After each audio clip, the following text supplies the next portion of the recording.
What's up? Oh, I'm just compiling all the top sports scores, news, and odds so I can make the very best bets. Me too. BetOnline.ag. Join today and receive your 50% welcome bonus at betonline.ag.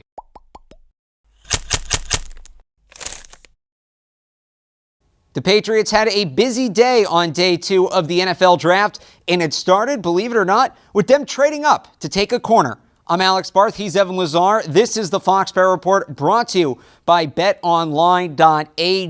Visit clnsmedia.com/win today and use the promo code CLNS50 for 50% cash back on your first order.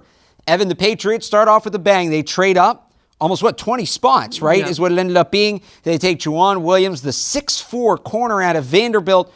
Let's start, though, with how they got there. The move to trade up, getting aggressive. Did you like that? Yeah, well, I think that the big thing is going back to last night, the Patriots really had N'Keal Harry and Joejuan Williams neck and neck on their board.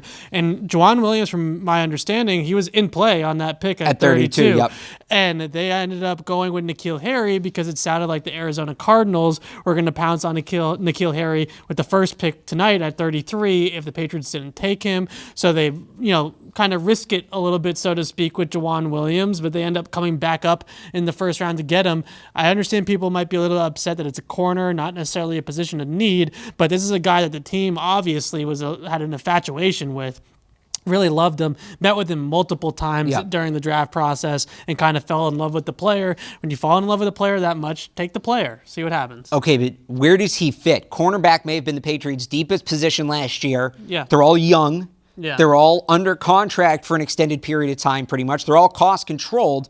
And some people say maybe he moves to safety, and if that's the case, they do certainly need some youth at safety, but that's what Duke Dawson's supposed to be. They used a second round on Dawson last year. Now a second rounder again on a very specific kind of player here, right? A guy who's 6'4", can't really move too much, is going to play physically. Yeah. Where does he fit on the roster? Well, he has a little bit of experience as a box safety, mostly, sparingly, right?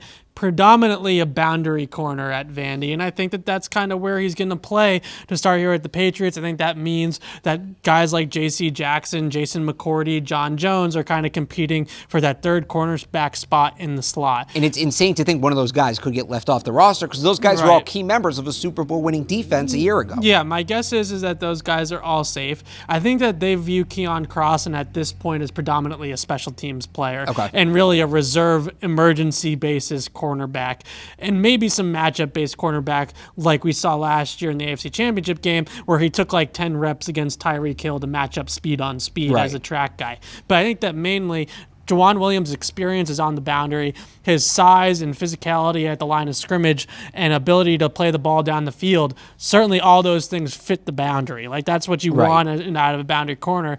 As a comparison, I've been saying Brandon Browner all night. And just to be clear, right, and there's two comparisons. I think when some people hear this, they're going to think Brandon Browner with the Patriots. Yeah. Brandon Browner, when he was with Seattle, the Legion of Boom Brandon Browner is a very different player. And then you can get into the, New Orleans Brandon Browner, but nobody's drafting the New Orleans Brandon Browner in the 7th round, let alone the 2nd round. The interesting thing with this pick to me, and it ties into the Browner comp, is in a league where tight ends are getting more prevalent and they're getting bigger. Yeah. This is the guy that, is the prototype to defend a tight end. 6'4", but he's 210 pounds. He can move.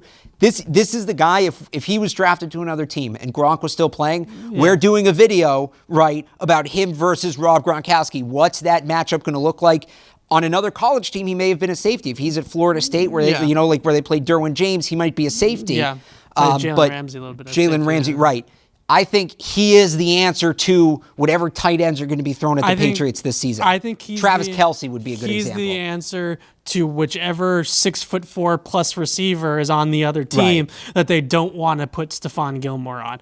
Certain matchups when it's the number one player, like I keep on going back to Green Bay with Devontae Adams. Right. You want Gilmore on Devontae Adams. But say you want a rookie corner. To go back to the Chiefs, if it's not Travis Kelce, Kelvin Benjamin. Yeah, or someone with that size. I think the biggest thing, though, with the Brandon Browner comp is not necessarily the player, what he's going to be as a pro. It's mainly the usage of how I see him. The prototype. Yeah, and I think the biggest thing is that you have your shut-down all-pro corner like you had with Darrelle Revis in 2014. Yep. You say to Stephon Gilmore, like you did last year, you're covering this guy. Right, take him out of the game. Take him out of the game. Take your side and take him out of the game. Then you say to Joejuan Williams, you got the other guy on the other boundary. We're going to roll Devin McCourty or Daron Harmon over the top to make sure that you don't get beat over the top because he is a little bit slower foot. And we're going to protect you that way. Patriots love to do that, right? It's double the number 2 or double the number 1 with 2 guys, your number 2 corner and a safety. Let your number 1 guy go shut somebody down on an island. This fits that very well, and he also fits matchups very well. So you think he's the number 2 corner now? I think that that's the goal eventually. I don't know if tomorrow he's the number 2 corner. Eventually, I mean, you talk about Stephon Gilmore, how much longer he's going to be under contract, but it's just interesting you say that because last year there really was no number 2 corner. They went back and forth between Jackson and McCourty based on matchup. And scheme and game plan. And I think you're a lot more comfortable doing that with your third corner than your second corner and just having those 2 guys in there concretely. Yeah. I think that's, it just makes it a little easier to game plan. There's certain qualifications to play cornerback in the Patriots system. And this actually goes back to your boy Nick Saban a little bit too at Alabama, right? The Patriots have very specific height, weight, speed, 3-cone thresholds. He doesn't meet the speed one, but he meets the other ones. The other playing style wise, you got to be a press man corner. You got to be able to get in players' faces and mirror them, be able to play press man. You got to be able to play the football, and you got to be able to tackle. Right. Joejuan Williams checks every single box besides the 40 time, which I think because of his size, it makes up for it, right? You're not going to, if there was a guy at his size that ran the 40 they wanted, he'd be off the board in the top 10. Right. This is their best chance to get that guy. The thing that you love about the size and the long arms and the big frame is not only the ability to go up and get high pointed passes and contest the catches on the jump balls.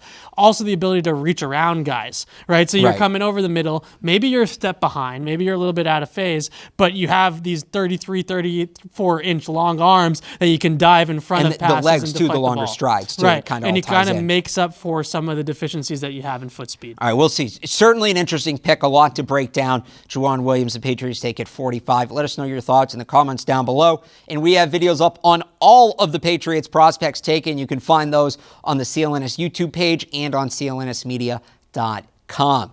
This edition of the Foxboro Report has been brought to you by betonline.ag. Visit clnsmedia.com/win today and use that promo code CLNS50. From Gillette Stadium on day 2 of the draft, for Evan Lazar, I'm Alex Barth. Thanks for watching.